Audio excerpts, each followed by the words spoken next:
Coach's Corner, first episode.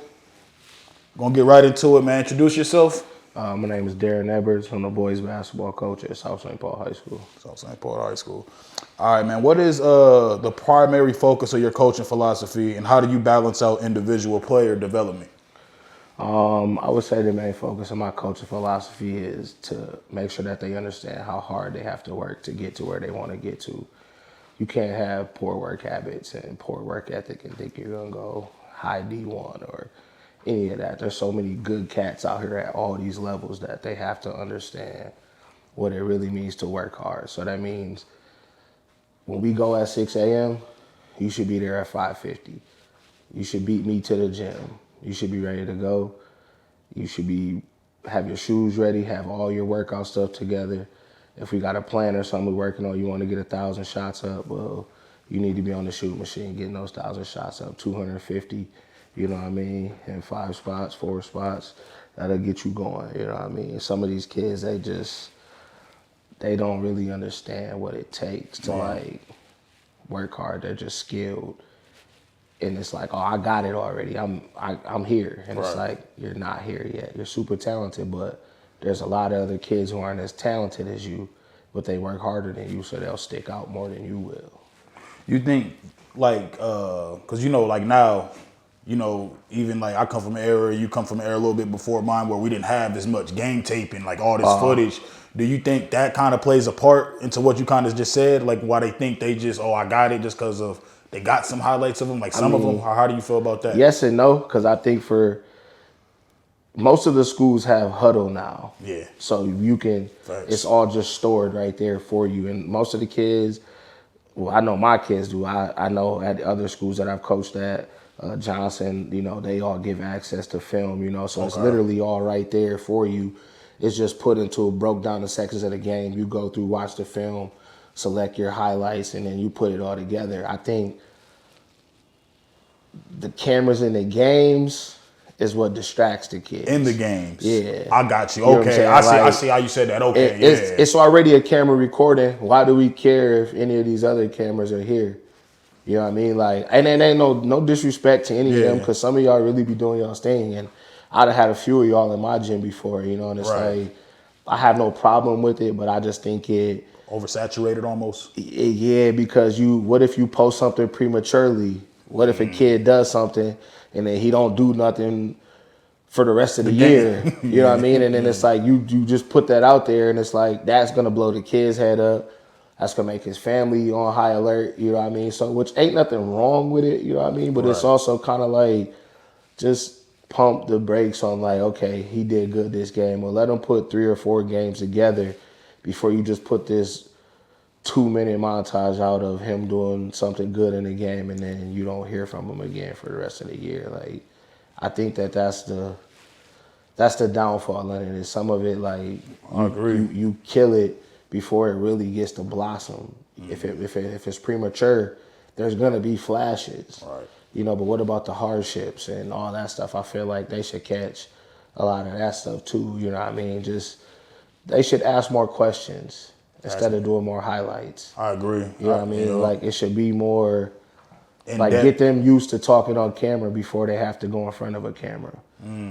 Get them used to talking to the people before they really have to go talk to people, so they're not camera shy. Right. Because when you put some of these kids who can hoop on camera, it don't translate. You like, hold on, like what's going on? So it's like a lot of it is just like I'm cool with the hype tapes. Like I think who did I just see one on? A3 from Hopkins. Yep. Shorty goes so crazy.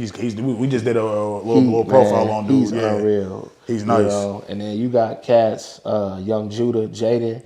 Who's Moore. Another one who just he's so nasty. Like it's just like when you put the tape of him out there, it's like, man, he go crazy. He's ranked number 60 in his class too, right? Well, sophomores in the nation, right? Yeah, the nation. Like in the nation. And I think honestly, like, might sound a little bit biased, Minnesota, but 60, that's bullshit. I thought the same thing because I looked up who else was on the class, and I looked up some. There's some hoopers in that class. There's some dogs. He's just be a little bit higher. Like he just 60. I think he's top 30. I think he's better than 60. You know what I'm saying? Like that's a for sure thing. I agree. I definitely agree with that. So outside of winning, what do you think your main focus is as a coach? Life preparation. Life preparation. Oh, that's Because real. one day the ball gonna stop bouncing, and it's really like, are you prepared for the ball to stop bouncing? Like me, when I was in high school, like I had Coach C, who really Colin, the head coach Colin, at Johnson. okay. That's Unc, man. Everybody know him. Yeah, everybody know him. Yeah. You know what I'm saying? Like, we gotta set that up. I need one with him too.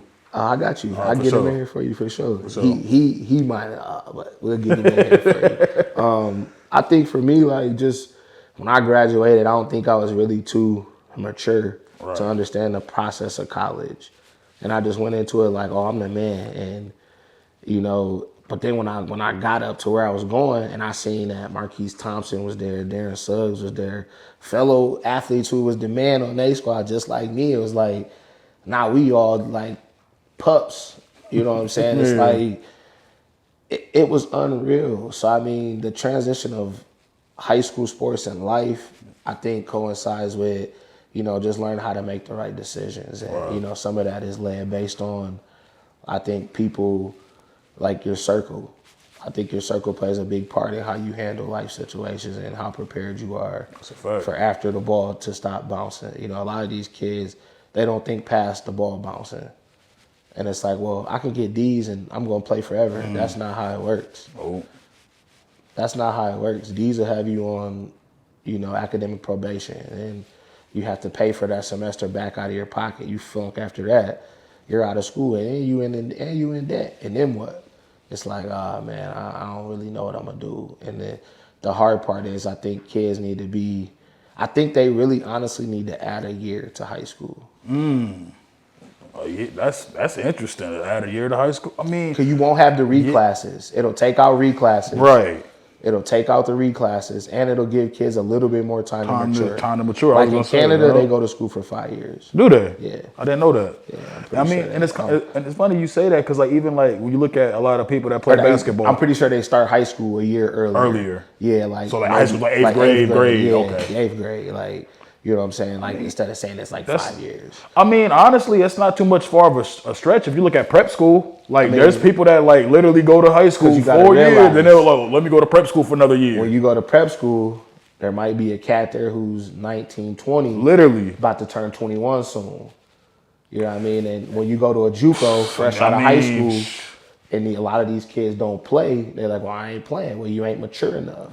Because now with the transfer portal, they're looking for all these mature, these older guys. You know what I mean? Like, it's kind of a new thing. Like, it's not new out east or west. It's just new in the Midwest, yeah. Because we like it's frowned upon. We just got the shot clock, didn't we? We just got the shot clock. I think it was the best thing that happened in high school. I agree 1,000%. I was tired of watching the games and seeing people just be up by a certain amount and they just hold the ball. And I'm like, man, I mean, I get it though, because sometimes you got to play the game. I've done it before.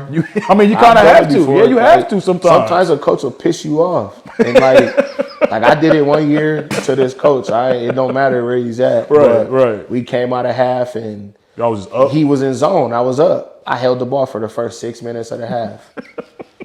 Didn't move out the corner. It pissed everybody off. In the gym? Yes. Was it a home game for y'all? It was a home playoff game. Oh my God. Yeah, okay. Y'all had some. I seen some of y'all crowds. You know, like, our crowds was it get a little crazy. It get a little crazy over there, man. I'm definitely gonna be there to check some of the games out. You gotta come. I'm gonna get you to one of the games where we got some limelight. You gotta get. Let me know. I'll come in and do my thing. Tartan South St. Paul. You know. I think for us, like Hastings, we play St. Thomas. It's always tough. But the Tartan South St. Paul is like. That's the one. That's the one. Because a lot of the kids we all know each other. Mm-hmm. You know, some of them have played for me growing up. So now they're in high school. So it's like, yeah, I play for you, but the storyline's there. Now I want to get on your ass for all the years you made me run and all them hard practices. Like I see that a lot in high school. Like the kids who like I used to coach, like they be getting at me, and it's fun to see. Like I enjoy it. You know, like my cousin, you know, Colin Jr. Yeah. He give me a hard time all the time. He plays for Johnson, right? Yeah, your freshman. Yep, I saw him. He was playing up too, right? Yeah, I was at the Johnson Central game. He give me a hard time all the time. Oh yeah, cuz I got you this year. Y'all played them this year? Yeah, we played them. We played Johnson the last 2 years. So when I took over, me and we make it an annual thing to play each other. You know what I mean? So I usually play all the city schools. I haven't got a chance to play Harding yet, but they're in our section. Okay. So that's more of like strategic, just lining it up. You know what I'm saying? Like I'm pretty sure they would want to play us at the right time and us play them at the right time. But we play Central and Johnson every year. Every year? You know what I mean? Okay. And we try to make sure that that's based. One year we go to Johnson. Last year they came to us. You know, it was a good game. You know, they got us. Unc came with a great game plan. You know, that's dope. Just seeing that type of unity. You know what I mean? Because like even like me from the outside looking in, I'm just kind of getting into the sports world of things, and it's like you see a lot of stuff on. We're all on social media. We see a lot of back and forth from coaches. Yeah, it's all a lot of types of stuff. So it's good to hear that type of unity. So my next question is do you think, because I come from an era where I know a lot of players that was mad talented. Yeah. And we was talking about this on the last TCS Radar episode. You got to get me on one of those. Yeah, you definitely can. Y'all in definitely can. I would have loved to be here with J.O. That's my man. We can talk the Charter shit with J.O. I know it's funny. The episode that's coming out on Monday, he actually brought you up on the episode. He's like, hey. Me and J.O., that's my boy. I love J.O. to death. No, for real, that's a good dude. That's my brother for sure, man. But we was just talking on air. We were like, so there's so many cold players from that era, his era. You know what I mean? I mean, I'm in that era too, but my dad luckily recorded my games. Right. There's so many cold players that don't have no high school film. And it's like, why is that? And then my next question was like, is it a coach's responsibility to help players get into college? Yeah, I think it is.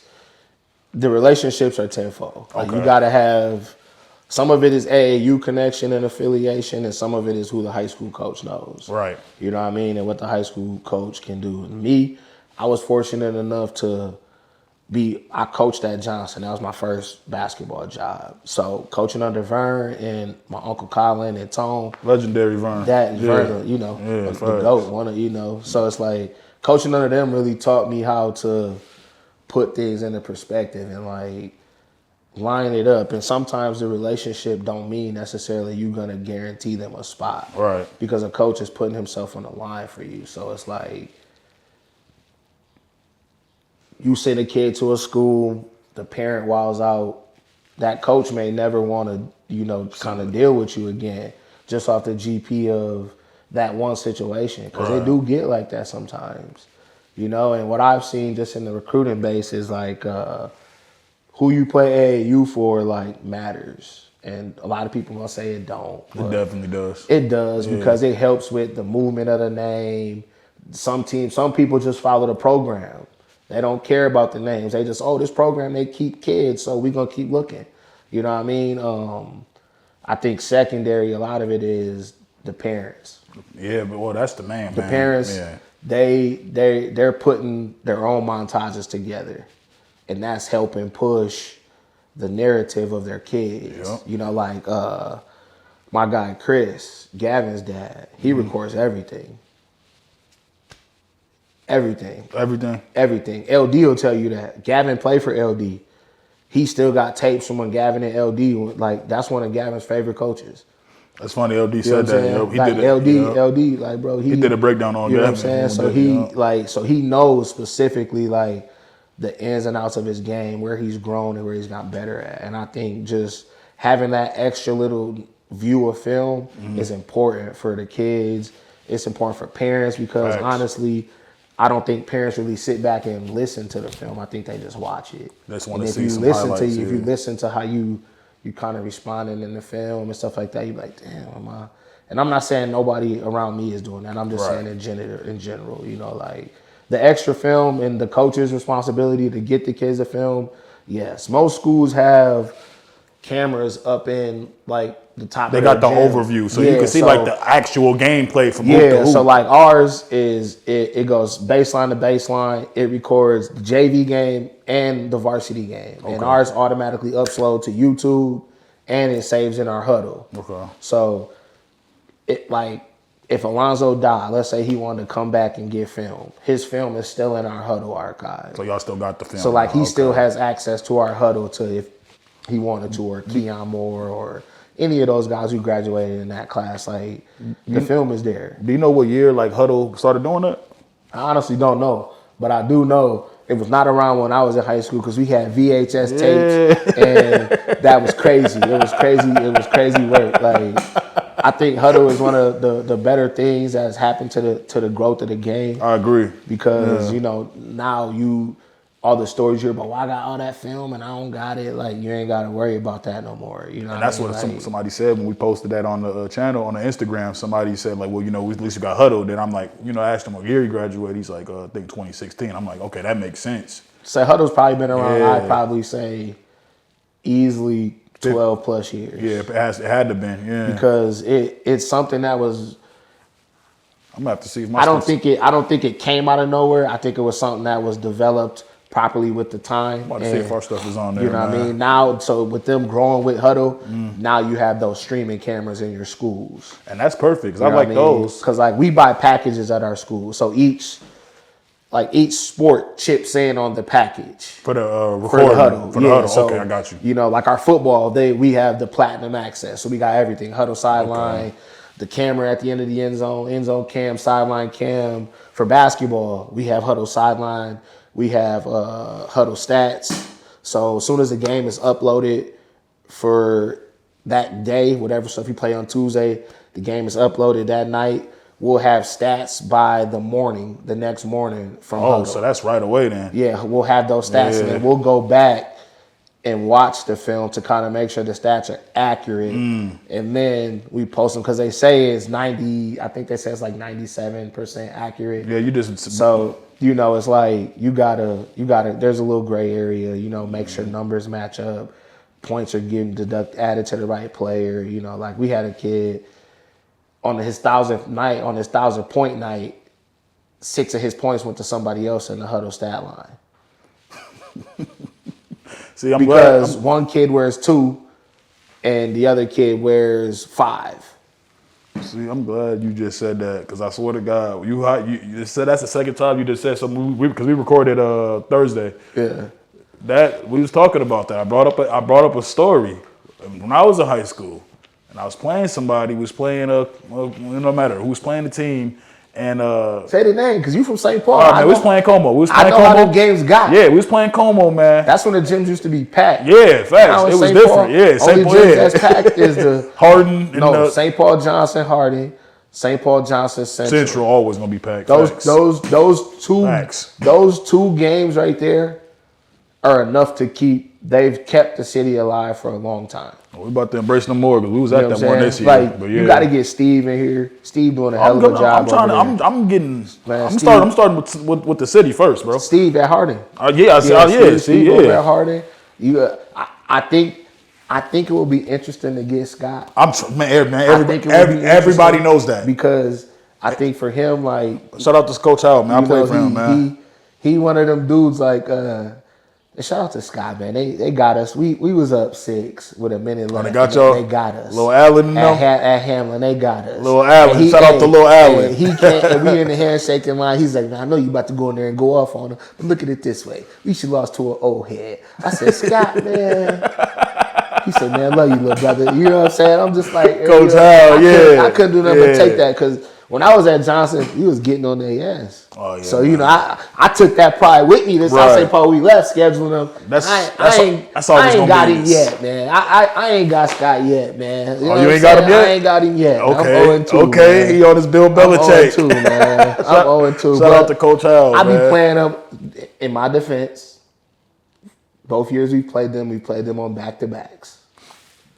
That matters. Okay, in high school. It matters in general. But Lil Allen, killer. I think he had, in that minute, he had, I think 7 or 8 points and 3 rebounds, and then he had a clutch steal for a turnover. Oh, did he? Yeah, on the back end. It was just like, he does little stuff that, like, yeah, he's nice. He doesn't look it, but like once he gets into the game, like, the way he can get to his spots is like it's efficient. We were sitting next to each other at the Johnson Central game. Yes, and I'm telling you. And I was saying that. I was like, the whole time. If he can get to his spots, the game is going to get tough at the end, because he consistently shoots those type of shots. So his elevation and everything was the same on all his 3-pointers. His shoulders were square on all his layups to the basket. any 1 or 2 dribble pull-ups, he was getting way above, the defensive point. So it's just like, he's such a hard draw. But then they got the Mosman kid. He's nice. He's underrated. He was only a sophomore. And I'm gonna be honest with you. I think if he could be different. He can be different. He tough. He could be different. I agree with you. Me and LD, J.O. said the same thing while we was at the game. We all three was like, he might not get the credit for it, but he gets the credit from us. We already seen it. You just know when you really watch the game and you used to hoop, you look at dudes, you be like, oh, forget the stat sheet. He don't know how cold he can really be. They got a kid over there. He was a sophomore too. He's about to be a junior this year. Which one? I don't know his name, but I know he's number 21. Young kid. Did he play on? Did he play on? He played up. Played varsity. All he did was rebound the ball. Broad shoulder football looking kid. All he did was rebound the ball, made every single layup he got, put back at the basket, and he made all his free throws. Was he Somali? No, he wasn't. Okay. Caucasian. Kid. Okay. Like you would never even expect him to do this type of stuff because when he checks in, he looks like a. Was he out? Joe. Was he out when they played Creighton? I don't know. I can't remember. I ain't gonna lie to you. He probably was there when they played Creighton. Creighton just got too much. They probably just got too much. Creighton just got too much. Speaking of that, it's perfect. Leads into this. How do you feel about the current state of Minnesota when it comes to basketball talent? Is it a basketball state? Yeah. Okay. Like we got some young talent that ain't even really scratched the surface. Ain't blossomed yet. Yeah, and then we got some of the older cats who are starting to. I wouldn't say they're older, but they're sophomores, about to be juniors that are. They starting to like lead they really starting to get up there. Like JoJo at Creighton, Keyshawn Jarman, he's over there at Creighton. He's a what are they, 26s? Yeah, 26s that are like they can play. Who else they got over there that's at 26? Right now, class 26, 27. 26, 27. Isn't that Christian Woods' class too? From Christian Wiggins. Christian Wiggins, yeah. I said Christian Woods. Yeah, Christian Wiggins, Yep. Him and Dothan Ijambola from TG. What's the other kid's name from Wazoo too? That's a sophomore. Isaac Olmsted. Isaac Olmsted is nasty. Filthy. Oh man, that boy got the dimes for sure. Who else, man? I think. You think that class potentially, like as of right now, what do you think was the best high school class we've seen? And I know that's you ain't got to answer that right now. We can come back because that's so hard. And we go back because I tell the kids. Listen, there's always somebody that paved the way before. I remember some of the high school class. I graduated 2011, so I remember everything before. I graduated 2005. So I remember everything before. So you gotta realize a lot of these cats now, like these bigs, Walt Haynes was destroying all of them. Oh yeah, Big Walt. There was nothing that it didn't matter if you could shoot it because he could handle it and take you to the basket, and then he'll laugh at you and then get a steal on defense. And what class was he? What was my class? 2005. He was 05? Yeah. Didn't he win? Did he win Mr. Basketball? Nah, he didn't. He should have won it. Was this? I mean, I ain't gonna say he should have, but it would have been good for him. It was great for him to be in that discussion. Like I think the one thing that's people don't understand about the Mr. Basketball thing, and I figured this out when Alonzo Dow wasn't running for it. Mm-hmm. You got to be a killer. Define that. You have to ice games. Like you have to literally take over games in the moments where they are looking at you. They're in the stands watching. Right. And you go in these high moment games like this is why they say Zoe didn't win it. He didn't kill in the games where he should have killed. Yep. And it's like he had a triple-double though. But it's like he helped us win. We were undefeated.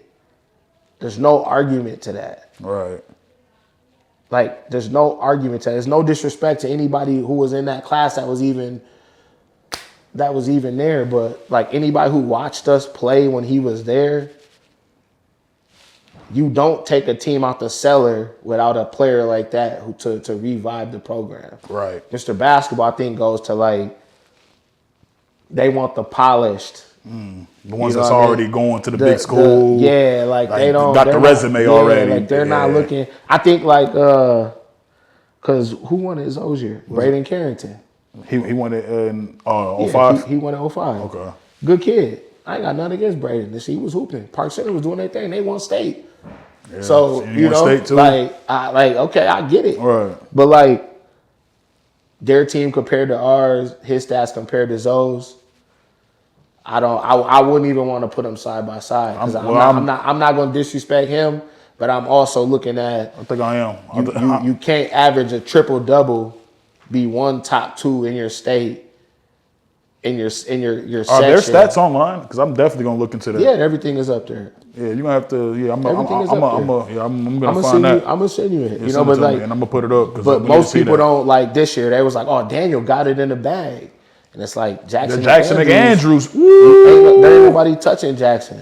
Hey, bro, I saw him play twice. When I told you the first time I seen him play, I think we ran into you. We was at the state tournament. I ran into you. We ran into you. The worst I seen him was in the Minnetonka game. That was the worst I seen him. And that's the game I didn't go to. And he had moments in the game where he was like, I got it. Like I'm hitting shots. They just couldn't get them shots that they usually knock down. The role players couldn't. Yeah, the role players couldn't hit them. Yeah. Minnetonka they switched their pace up. You know what I'm saying? He's a real 6'9" wing player. Like us, I ain't gonna lie to you. Like when it comes to Midwest, most of our 6'9" dudes be like, they mostly play by the paint. He'd white KD. He don't got the KD pizzazz, but he get to the spots. He can get to the spots, and if he gets to the spots, and if you dare think he can't dribble, he will go by you and poke you. Like, I learned that from watching that game when that they was playing. They was playing Creedon. They played Creedon. Was it Creedon? Yeah, it was. It was Creedon. It was Creedon. He was killing them. I'm like, oh my god. Because we was talking. I had seen y'all after they played Minnetonka, and we was talking about how bad he looked against them. How bad he had looked, and we was just like, that's kind of, you was due for that. Facts. You know what I'm saying? But it's like when you look at his body of work, like. Ain't no disrespect to Free Tag either, because what he did wasn't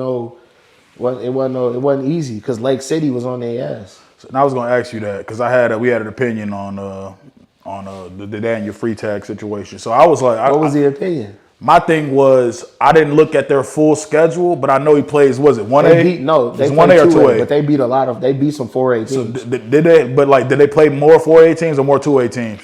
You gotta realize their conference is set. You can't help who your conference and your section is based on. It's based on school enrollment. Right. So 2A is just smaller. It's just smaller enrollment. If like was he the only like top dude on the team? You would say? No. So there's multiple people on that team. I mean, they got Miles Newton. Cause I'm JP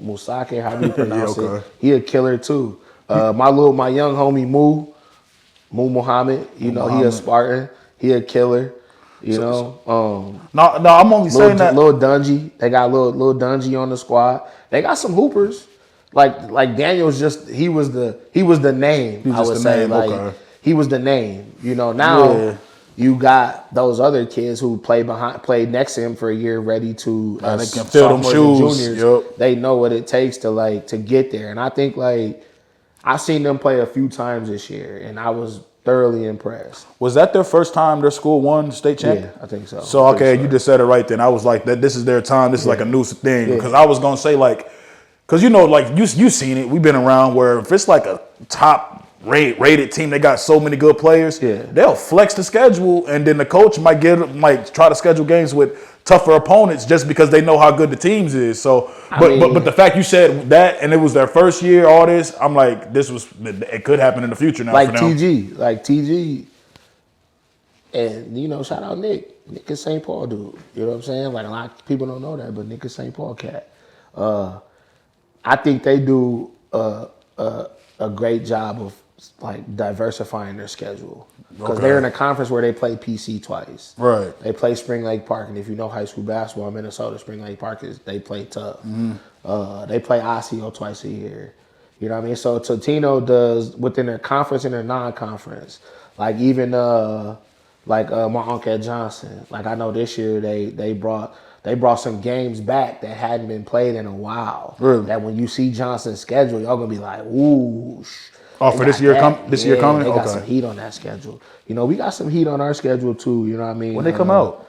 Schedules drop July. Most of them are done. They're just waiting on the finalizations of it. Okay. And then, some people might drop it July, August, September. It'll it'll be public information soon. You know what I mean? But it's in the like some of your Christmas tournaments. Like in our Christmas tournament this year, it's Brett Hopkins, Minnehaha Academy, Columbia Heights. I don't know who the other team is. But then I know, like, in the breakdowns, you'll have, like, your St. Paul Centrals, your Minneapolis Souths. I'm pretty sure this year, they'll have some star-studded events that'll be, when you see the schedules, when the schedules drop, it's like, So, like us this year, we owe Hopkins a trip to them. Oh, yeah? Yeah. I'll be there. It get hectic out there. I'll be there. It get hectic I'll be there out there, man. I'm about to, we about to do a little pull-up episode with Jaden Moore soon. Hey, I'm telling you, like, we tapping in, man. Hey, ask him. And Jaden gonna laugh about this now. But when he was a young bull, like probably, I don't know, probably like 5th or 6th grade, we played an all-star game. And I didn't vote him MVP. Oh, you didn't? I didn't vote him MVP. You hated on him. I wouldn't even say it was hate. I told him, I said, hey, bro, this is what I felt you did in the game, And he was like, man, me and his mom and dad, like, we laugh about it now, but when it happened, Jaden was hot at me. You could tell. He was really, yeah. So when we played him, Jordan, he took that personal. When we played him this year, I was out for that game, and he was like, damn, I wish you was here, coach. I was waiting. He's like, I still owe you for that All-Star event. Oh, he still remembers. I said, you still. He said, he's like, I've been waiting to get you. He's like, it's always love, but I gotta get you. And I'm like, that to me, that's the killer mentality. They popped us though this year. You know what I mean? So it's like, you already got your lick. He was like, nah, you weren't there. It ain't the same. He ain't the same. He said, as soon as he walked in and I seen you up there, I was just chilling. I said, bro, you can't walk around and do this type of stuff to people. You know what I'm saying? Right. But like him, young A3. I think they really They starting to be what the next really push is. Powerhouse is. I think their duo together is like, in 4A you gotta have two things. You gotta have good guard play. You gotta have decent bigs. Right. Everything else in between is for sure. Because you look at the Wayzata Minnetonka game. Wayzata had beat Minnetonka twice last year. You know what I'm saying? But then when it came down to it, what really kept Wayzata from closing the gap, Isaac couldn't get them shots to fall. Some of them other guards couldn't. They made it rough around the basket for Jackson. Yep. They rebounded. They hustled. They played gritty. And nobody saw that coming. So everybody's in Williams shock. Like, damn. But the Minnetonka coach, his game plan was flawless. You thought he just outcoached? He coached his ass off. I ain't gonna say he outcoached the Wayzata dude. Okay. I'm not gonna say that. You're not gonna say that? The Wayzata dude he's a magician. Okay. He knows how to make it happen. I just think Minnetonka, it was their time. Just because you win Mr. Basketball don't mean you guaranteed to win state title. No, I'm pretty sure there's a list of people that didn't win Mr. Basketball that didn't win state. Yeah. Just because you in the discussion to be the best player in the state don't mean you guaranteed to win it. You still got to play the game. I just wish there wouldn't be the go down. Yeah. Like, don't go down to win. Yeah, that's a trend. Like, That's what happens, man. But last question, man, in closing, man. Do you think rankings are overrated? And when it comes to like pre-rankings, pre-team rankings, pre-player rankings from like certain various websites and etc. I mean, I ain't gonna say they overrated, but I just feel like it's just opinion. It's opinion. Just opinions. Yeah, like it's like I try to tell one of my kids. He was a highly ranked kid in the 2027 class, and like he hung his hat on that. In a good way or a bad way? He just hung his hat on that. That's Okay. all I'm gonna say about that. It's like, Got you. So I think for some, when they see it, it gets you like, it blows your mental. Like, oh, you're like, ooh, Right. yeah, Right. You know what I'm saying? And then I think for some, it's like they really find it motivating. You know what I mean? Like, I think, like if you look back at like Jerome Williams, his class, all of them cats. A lot of them cats were, because they didn't play big name AAU, they were ranked deeper. And you got to realize, some of the AAU affiliations also affiliate with the networks who do the rankings. Yeah, I can see that. So If you don't play AAU, you're probably not gonna get the It ain't proper. even AAU. It's just certain programs, and like that's the. Like certain AAU programs, I've always, you're saying. me and my guy, me and Rome, we always talk about this. And I always told him we always discuss. We would never say no specific program names, because if you out there, you know what's going on. You know what I'm saying? But like, but it's also, and this is the whole thing. If I start a business and I'm affiliated to a program, am I not supposed to use that business to catapult the kids in that program? It's a good question.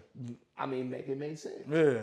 So it's like, on one side, oh, they don't fuck with us, woo, woo, they hating, they bias. On the other half, hey, my bread, my investment.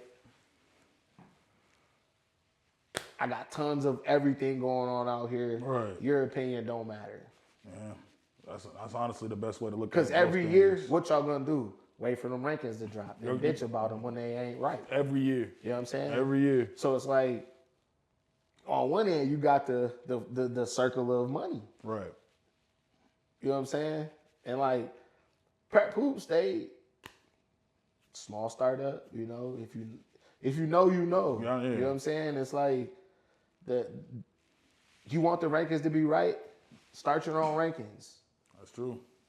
You could literally start your own rankings right now and literally rank. That's what we're about to. You know what I'm saying? We are. Like, we gonna do that. like, Yeah, we definitely are. TCS Radar is definitely gonna do their own rankings. And it's like for anybody who knows you, knows anything about what y'all doing, like they'll probably pay more attention to it because it'll be something fresh and it'll be in the format of like, this is what we feel, this is what we saw, you know. So it's like then you can match them up and you can kind of see where everybody's. I'm about to definitely do that. You know what I'm saying? So it's like the ranking thing. Like I made a post like, why is everybody getting uproar about the rankings? That's why I asked you. Somebody commented on there like, cause you know they fucking wrong, and I said, hey, they might be, but at the end of the day, like, I got a hoop. When you look at it, and this is the I think the hard part that people have the tough time swallowing is last year they ranked Dothan Ejimbola in front of Jaden Moore. That was an uproar. Had everybody in uproar. Well, me, I'm looking at it from two different perspectives. Right. I'm looking at the guard who can get you from point A to point B, get you into any type of your offense. You know what I mean? He can create. He's turned into a 3-level scorer. Because that's the one thing, like, people used to knock Jado. He don't shoot the ball. He can't shoot. And now he torching their ass from a volleyball line. Facts. So you got to guard him 94 feet. You know, even then, so guarding him 94 feet is also super dangerous because in 1 or 2 moves, he's by you. He's gone. And he knows how to play the Tim Hardaway game to where he gets in front of you and he'll get you on that backside and he'll slow down purposely on you. So you can foul him. Even if you try to get back in front of him, and the person collapses, he's throwing a oop, he's got a dump off, or he's got a float. And then you got a kid who's a long wing, who has a 6'10", almost 7-foot wingspan. Right. You know, punches everything, plays above the rim, blocks shots. Like, he's a valiant contributor in his team's continuous state title run. One plays Jay Sizzle, the other one plays D1. Yep. And if you know the AAU battles, it's you got 2 Adidas programs. One Adidas program will always feel superior because they're one of they're one of the programs to really pump it out. Like if you know anything, D1, they put kids out. Mm-hmm. They put kids out. I've been doing my homework on them for sure. So it's like, and then you got the Jay Sizzles, they trying to now come in and be like, hey, hold on, Pete, you ain't, we got some too. Right. You know, and it's like, it all coincides, you know, and together, like, most people won't put it, like, together with Sizzle and them because they're not, but they are, you know, like, they're family, you know what I'm saying? So it's like, the kid. So it's like Brian, Larry, and them. They got the. Hey, we solidified too. Right. You know, and then you got Nick, you know, Jeremy and them. And shout out my boy Al. Because if anybody know Al Harris was big in St. Paul. He helped us start Family First at West Mini. He's one of the coaches at D1. He coaches Dolton actually right now. And I think Al Harris don't get enough credit for what he's done to help kids get to school. Shout out to Al, man. You just gave him his flowers for sure, Hey, man. Al Harris deserved them joints, man. sure. For real. And then it's kind of in closing, man. What's something that you kind of want to, leave with, man? Stop forcing y'all's kids. Let it come with their pace, with their rate. If they hard workers, if they hungry, they gonna get up and work for it. If they ain't, motivate them. You know what I mean? If your kid ain't getting a lot of playing time, figure out what works for them. Figure out what they need to work on. Figure out how they can be better. If your kid is young, have patience. You know what I mean? Like, patience is a virtue. I know everybody ain't got it. But at the same time, you also destroy the kid's process in the middle of trying to rush them and put them in spots that they probably aren't comfortable in. So at the end of the day, love is love, and you got to appreciate the ones around you. I want to appreciate my boy for having me come out, man. Y'all get out here and support his podcast. Show them boys some love. I'm out. All right, man. That's first episode, Coach's Corner. Indeed. We out.